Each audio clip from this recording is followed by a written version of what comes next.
آپ میں سے کوئی مجھے بتائے گا کہ اگر کسی کے جسم کے کسی بھی کونے میں کوئی چھوٹا سا زخم ہو جائے تو اسے کیا پورے جسم میں تکلیف ہوتی ہے؟ اگر ہوتی ہے تو آئے شروع کرتے ہیں۔ بسم اللہ الرحمن الرحیم۔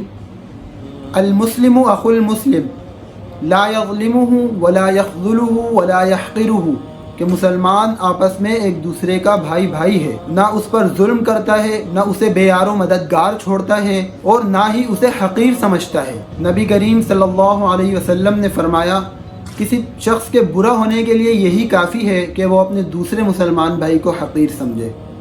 ہر مسلمان بھائی کے لیے دوسرے مسلمان بھائی کا خون، اس کا مال اور اس کی جان حرام ہے۔ کل المسلم علی المسلم حرام مالہ و دمہ و عرضہ، اس کا مال، اس کا خون اور اس کی عزت و آبرو۔ گویا کہ اخوت محبت کی بنیاد ایمان اور اسلام ہے، یعنی سب کا ایک رب ہے، ایک رسول ہے، ایک دین ہے، ایک کلمہ ہے، ایک قرآن ہے۔ ان سب کے تحت کس چیز میں جمع ہو جاتے ہیں؟ دین اسلام کے تحت ہم جمع ہو جاتے ہیں۔ اللہ تعالیٰ نے قرآن مجید کی سورہ حجرات میں فرمایا، یا ایھا الناس انا خلقناکم من ذکر و انثی وجعلناکم شعوبا وقبائل لتعارفوا، اے لوگو، اللہ تعالیٰ نے تمہیں مذکر و مؤنث سے بنایا اور تمہیں مختلف شاخوں میں بنایا اور مختلف قبائل میں بنایا تاکہ تم ایک دوسرے کو پہچان سکو۔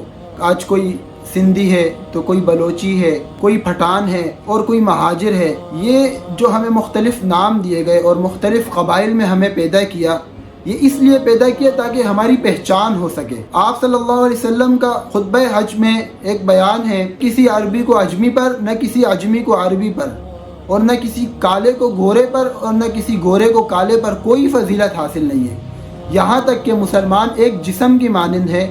اگر جسم کے کسی بھی حصے میں کوئی تکلیف ہوتی ہے تو پورے جسم کو تکلیف ہوتی ہے۔ تو اسی طریقے سے اگر ہمارے کسی مسلمان بھائی کو تکلیف ہو رہی ہے تو اس کے ساتھ ہمیں بھی تکلیف ہونی چاہیے۔ آپ لوگوں سے یہ قرآن کی آیت، رسول صلی اللہ علیہ وسلم کی حدیث بیان کرنے کی وجہ یہ تھی، بتانے کا مقصد یہ تھا کہ آج کل جو ہمارے ملک میں جو ایک اشتعال انگیزی کی صورت بنی ہوئی ہے، سندھ کے صوبے میں اور کراچی جیسے شہر میں، وہاں پر ہمارے کچھ مسلمان بھائی دوسرے مسلمان بھائیوں کی عزت و آبرو کے درپے ہیں، اور ایک تعصب کی شکل پیدا ہو چکی ہے جو کہ ہم پر حرام ہے۔ جیسا کہ بتایا گیا کہ رسول اللہ صلی اللہ علیہ وسلم نے فرمایا کہ تم پر دوسرے مسلمان بھائی کا مال حرام ہے، دوسرے مسلمان بھائی کی جان حرام ہے، تم پر دوسرے مسلمان بھائی کی عزت و آبرو حرام ہے۔ لسانی فسادات کو ہوائیں دی جا رہی ہیں۔ آپ صلی اللہ علیہ وسلم نے فرمایا، لسانیت و قومیت کے نعروں کو چھوڑ دو، یہ بدبودار نعرے ہیں۔ بحیثیت مسلمان ہمیں ہمیشہ حق کے ساتھ کھڑا ہونا چاہیے۔ ملک ہمارا جو سچویشن ہماری چل رہی ہے کسی بھی فساد کا متحمل نہیں ہے۔ ہمارے ملک کو آگے لے کر چلنا ہے تو بحیثیت قوم ہمیں متحد ہونا پڑے گا۔ کیونکہ ہم ایک خدا کے ماننے والے ہیں، ایک رسول کے ماننے والے ہیں، ایک قرآن کے ماننے والے ہیں۔ کیا چیز ایسی ہے جو ہمیں ایک دوسرے سے ایک ہونے میں دور کر رہی ہے؟ مسلمان دنیا کے کسی بھی خطے میں ہو، وہ امت اسلامیہ کا جز ہے، چاہے وہ پاکستان ہو یا پاکستان سے باہر ہو۔ اگر وہ سکون سے زندگی بسر کر رہے ہیں تو پوری امت سکون میں ہوگی، اگر وہ کسی مصیبت یا مظالم کا شکار ہیں تو پوری امت بے چین ہو جائے گی۔ اور اسی لیے ہمیں اس کے ازالے کے لیے کوشش کرنی چاہیے کہ یہ سب دور کیسے کیا جا سکتا ہے۔ بحیثیت مسلمان ہماری کیا ذمہ داری ہے؟ اللہ تعالیٰ نے فرمایا، انما المؤمنون اخوۃ فاصلحوا بین اخویکم واتقوا اللہ لعلکم ترحمون، کہ بے شک مسلمان آپس میں بھائی ہیں، ان میں صلح کرا دیا کرو، واتقوا اللہ، اور اللہ سے ڈرتے رہا کرو، لعلکم ترحمون، تاکہ تم پر رحم کیا جائے۔ کہ مسلمان بھائیوں کی اگر آپس میں کوئی دو جماعتیں لڑ پڑے تو آپ کا کام بیچ میں یہ نہیں ہے کہ آپ بیٹھ کر صرف دیکھتے رہیں، تماش بین میں سے آپ ہوں، بلکہ آپ کا کام یہ ہے کہ آپ ان دونوں بھائیوں میں مصالحت پیدا کریں۔